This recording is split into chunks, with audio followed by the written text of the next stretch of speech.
world. You've been awarded some extra points. These can be found on the top right corner of the screen. It is necessary to be observant of the surrounding world. Look up at the sky, down, left, and right. Psych, that was right. In Train Sim World, you will not just be driving trains, but you will also be walking. Come with me. Please follow markers to the designated area.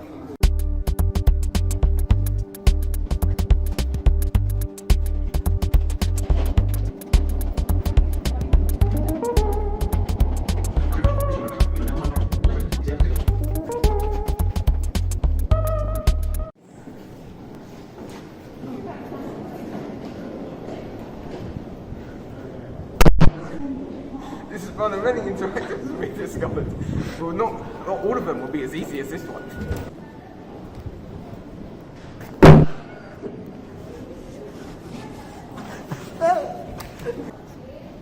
These are one of many interactives to be discovered. But not all of them will be as easy as this one to find.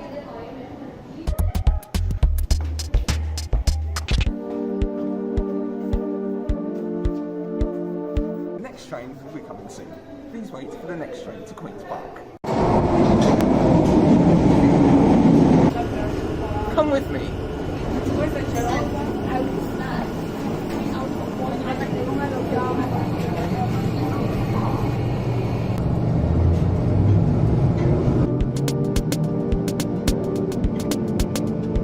The Bakerloo Line runs for just 15 miles, serving the supplement boroughs of Harrow.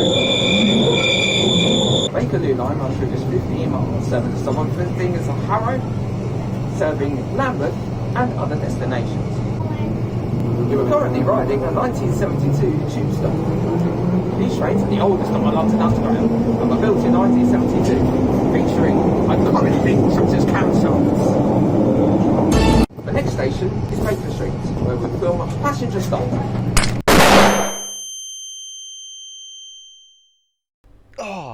Oh, my eyes! Why have I been flashbanged? Welcome to Train Sim World 2, an immersive and highly... South Kenton. Please mind the gap between the train and the platform.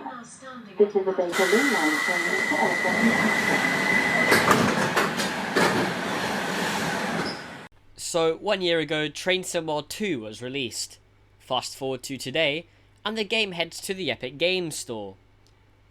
Along with that, the game is free to play for a week, so I thought why not take the opportunity to review the Bakerloo Line. And trust me, it is not good. But before we get into the video, I must put the disclaimer out there. Trust me, the disclaimer is not what you think it's for. I can't believe I have to put this, but warning. This review partially contains my own opinions. Along with this, the route will be compared to real life as much as possible in every regard, ranging from sounds, modeling to environments. If you are a DTG fanboy or a TSW fanboy, you have been warned. Time for some history. The Bakerloo Line, named because it serves the stations of Baker Street and Waterloo, is a London Underground line that runs between Harrow and Wealdstone to Elephant and Castle. The line serves 25 stations and is approximately 14.4 miles long. Opened between 1906 and 1915, it is the third oldest deep-level tube line behind the Central and Northern lines. The line is served by 1972 stock Mark II units built by Metro Camel between 1972 and 1974. To this day, they are the oldest EMUs in passenger revenue service in Britain. However, they are to soon be withdrawn and replaced by the Siemens NTFL tube stock in 2035, making them 63 years old by the time they get replaced. With that out of the way, back to Train Sim World 2. So for the first part of this review, we're going to look at the 1972 stock which is included in the route. We're going to split this into 4 categories: the modelling, texturing, sounds and physics. So the modelling on the train is actually pretty good, I'm not gonna lie. When Dovetail Games actually bother to put in the effort, they can do a pretty decent job. The undercarriage looks really good as per the real world, with plenty of rivets and details on the frame and housing of the third rail shoe. The compressor pipes are all there, and looks really good up close, even with the minute details being modelled. Sadly though, the undercarriage suffers from the sort of labels and warning stickers not blending in terms of, you know, weathering, dust and, you know, being torn up. But that's not really a big issue. The sides of the carriage also look pretty good. The dimensions are actually pretty accurate and are borderline bang on. It really does look accurate to the real train. A lot better than some of the models they have made before.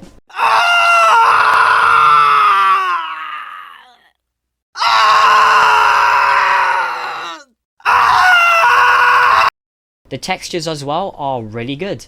The roundel looks amazing and the external warning stickers look good too. However, one issue I've seen is the carriage numbering looking a bit skinny. In real life, the actual lettering seems more bold, as you can see here. There's not much to say about the front of the train as well than from what I've said before, such as, you know, the good modelling. However, one issue I have with the front is the model seeming a bit too bloaty. In real life, I think the front of the train is a lot more flatter, and that can be seen with some photos on Google Images. But the textures are pretty good here too, apart from they can be quite low resolution up close. And now onto the interior, which houses most of the final positives of the entire review. Once again, the interior modelling is really good. There's not much else to say. Everything is in the right place, and I give the same praise for the saloon than what I gave to the exterior. The textures are once again pretty good, apart from the font on the carriage plate being a bit off. Also, for some reason, the intercarriage doors, yeah, their rivets look more low resolution than a game from 1998. And now for the cab. I mean, it looks alright. If you've pretty much never seen a 1972 stock cab for more than 2 seconds, the proportions for the driver's side are just so wrong. The dead man's handle, I don't know why it's so small. And it's the same with the reverser, it's just really short. I mean, if you're one of those DTG fanboys who just don't want to believe me, is real life Train Simworld 2. Real life, Train Simworld 2. Train Simworld 2, open BVE. You get the point. And now for the sounds. So, Dovetail Games have always been known to recycle sounds, even if poor Jackson's life was dependent on them not doing so. However, with Train Simworld 2, Dovetail Games said, "Ayo, trust the process." So, I was really curious to hear how the sounds of the 72 stock sounded in Train Simworld Squared. So what you're seeing is me in Train Simworld 2 basically starting the train up, and the control switch and reverser sounds, they're good enough.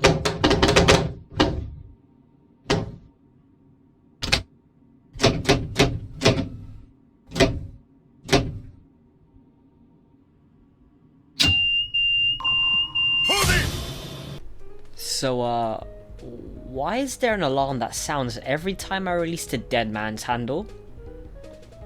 That doesn't exist in real life, and I genuinely do believe that was put in Train Simulator 2 just to piss off the player. You don't believe it doesn't exist? Listen here.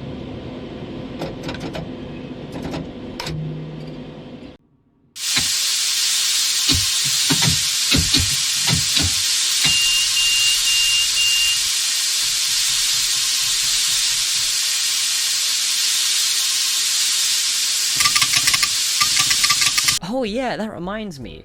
There's also this very annoying audible warning valve reset thingy-majiggy, which also is completely non-existent. The closest thing to this in real life is hearing the air pressure charge up once you take the train out of shutdown into rheostatic 1 and hold, but this alarm thing that has to make your train go into off and release just to silent it does not exist. Why Dovetail Games have put this in the simulator, I have no idea. It's not real, it's just very annoying.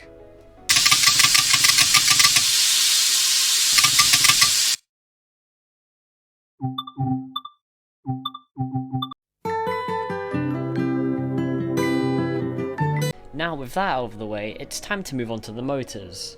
So, I'm very sorry to disappoint you, but it does not sound like a real 1972 stock. Surprised? You shouldn't be. The sounds are just recycled from the Thompson 455-9 that was released in 2011. Look, I understand if the COVID pandemic may make it a bit more hard to record sounds and get your roots a bit more correct, but even then, you could have just changed the original sound files from the 455 to just maybe sound a bit more undergroundy, and, you know, maybe more like the motors in real life. Instead, we just have these dull, boring motors that have been reused since 2011 like 50 times, and that sound flatter like a Coke left on the windowsill for 2 weeks.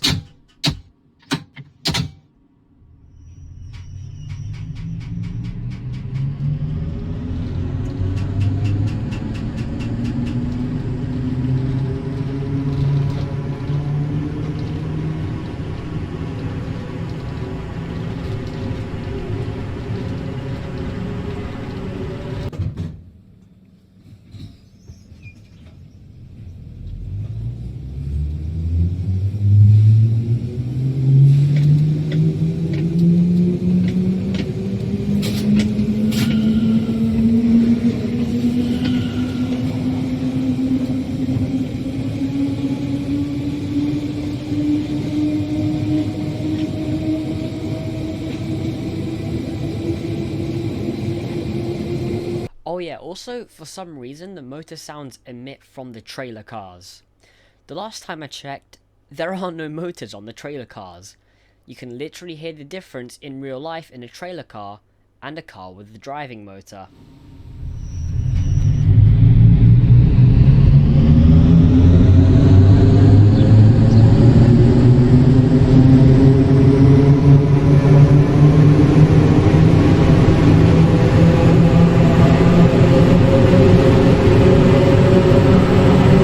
A quick look at TfL's official rolling stock datasheet shows the general consist of the 1972 stock. All driving motor coaches have traction gear, the trailers do not, and this can be literally seen in game. The driving motor coaches are at least emitting the sounds they should be emitting, which are motor sounds. The trailer coaches should only be emitting run sounds at speed, but they are magically motorized. While trailer coaches have motor alternators on their undercarriage, they should only be emitting the MA noise, not motor sounds. Well done, Dovetail Games. I'm half your age, of nearly everyone that works at your company, and I have still found the relevant information to at least make your game decent.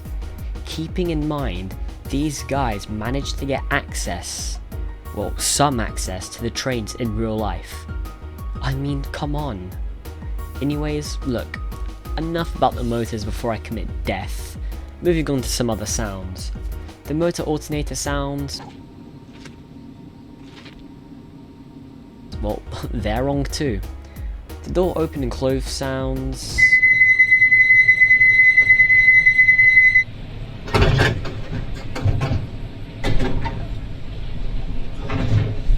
they're meh. They're okay, not the best, not the worst. And is that supposed to be a compressor?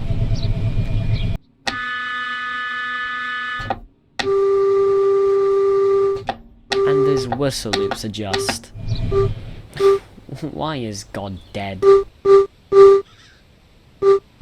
Sadly, there is little to no track joint sounds compared to real life. And there is literally no third and fourth rail clatter noises, which sucks because you hear that a lot on the underground. So that's the major sounds of this Satan spawn done. Let's quickly get into the physics. Now, the physics are mostly okay. However, I do think the train accelerates a bit too fast at lower speeds and struggles to really continue maintaining a good line of acceleration at high speeds. But to be fair, no physics in Train Sim Mod actually feels right, so that's a problem with the overall game, not just the Bakerloo Line. Now with the train done, onto the route, I guess. The route in Train Sim Mod 2 emulates the full Bakerloo line, surprisingly, and as Dovetail Games standard would tell you, it is only a very general and basic build with a lack of attention to small details and fucking up easy things that are right in your face. Let me explain. For example, this is London Road Depot in real life. The foot crossings are the wrong colour and the wrong type, therefore making weird scenery glitches like this. There are no third and fourth rail protectors, meaning that if this was a survival game, you would die every 30 seconds because TfL couldn't afford to pay proper safety procedures, because we're in the world of the COVID-47 pandemic. A real big sad missed opportunity is this spare donor 1967 stock which is at London Road Depot in real life. I mean, it didn't even need to have a proper interior, it would just really have been better to see that in the simulator. You have the primary asset, which is the 72 stock, just lower the poly count, darken the interior, and just change this to blue, and add the Victoria Line text to it. Now this is Harrow and Wealdstone siding, lack of foliage and this footpath thingy that's there. But in this game, it's just completely bland. The biggest missed opportunity route-wise, and a decision I question more than why I even bothered to make this review in the first place, is the omittance of Elephant and Castle's turnback sidings. Literally, the most important siding on the Bakerloo line has been omitted. Why? I don't know, however, if you want to learn more about these sidings, I guess I'll throw a link in the description so you can learn more. It's like a road learning video for drivers. Look, back to the point. Literally every single train that comes through Elephant and Castle Station has to use these sidings to avoid M25 moments blocking the tunnels in rush hour. Furthermore, this would have even added more immersion for the early morning and nighttime services, meaning you'd actually have to utilise the sidings. In the morning, you'd have to walk down from the platforms into the tunnels to actually collect your train, because some are actually stored there overnight. However, DTG have completely no realismed you and have actually locked the cab door. Even though that there are mods that open it, I expected way more from a developer that severely hype up their games to be quote unquote the best train simulator or something like that, I don't know. You see, it's funny because they can't even build a route properly. Oh, you disagree, I hear?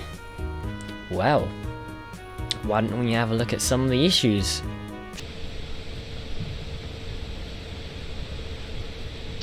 Yeah, sorry, long. Best word I could come up with there on short notice.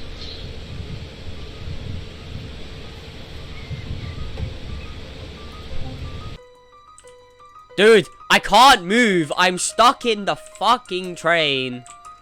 Look, what the hell? I can open and close the door, but I can't.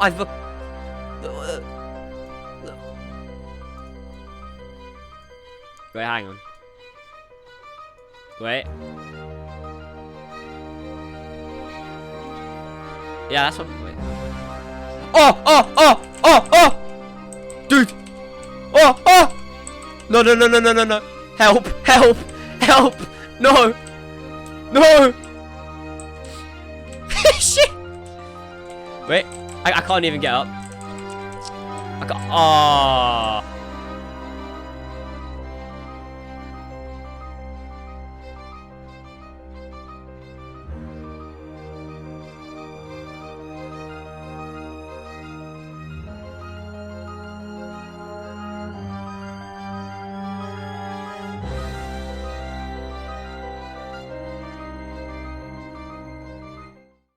And now for some big offenders.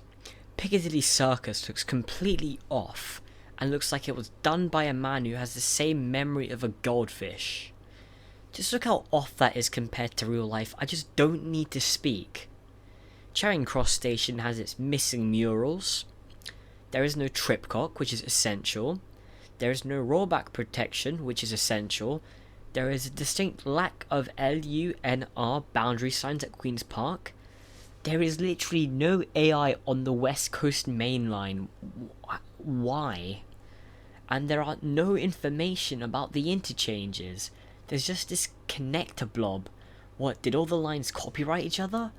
What the hell is going on? So not only is there a crap ton of missed opportunities, there's also a crap ton of just easily fixable issues. There is so much wrong with this game, I cannot physically go over everything that's wrong with this route. There is literally too much. So here is a list I first wrote down when I saw the actual live stream for the Bakerloo Line route. Keep in mind, this isn't even half the stuff. How the hell could DTG sell this route half-assed, half-complete, and completely flushing source material down the toilet, and have the audacity to make Jeff Marshall promote your half-finished GCSE computing project? He didn't even say the name right. Courtesy of Train World Simulator 2. This game, I am guaranteed to at least missed a crap ton out of this review, and you know what? I believe this game is either a scam or a cheap way to get Dovetail Games out of the crippling debt they were in just about in April 2018. You don't believe they were in debt? Here's the evidence. I am done with this review. I am furious with how bad this is. If you want a good London Underground experience, stick to BVE, the Just Trains Metropolitan Line, the VDL, or even Water Subways Volume 3. At least the people who made those games sorta knew what they were doing. I'm looking at you, Water Subways Volume 3. Look, thank fuck that Dovetail Games did not make the Piccadilly line for Train Sim World 2. I would have been absolutely livid. I would not have stood for this sort of quality on my local line. To end the video, here's some sort of short funny skit that I made to take the piss out of what Dovetail Games do with their source material. And my final score out of 10 for the Bakerloo line is 2 out of 10. The modelling was decent, but DTG shat on everything else. Thank you all for watching, and I can't wait to see you guys in a more positive or a bit more light-hearted and funny video. Goodbye for now.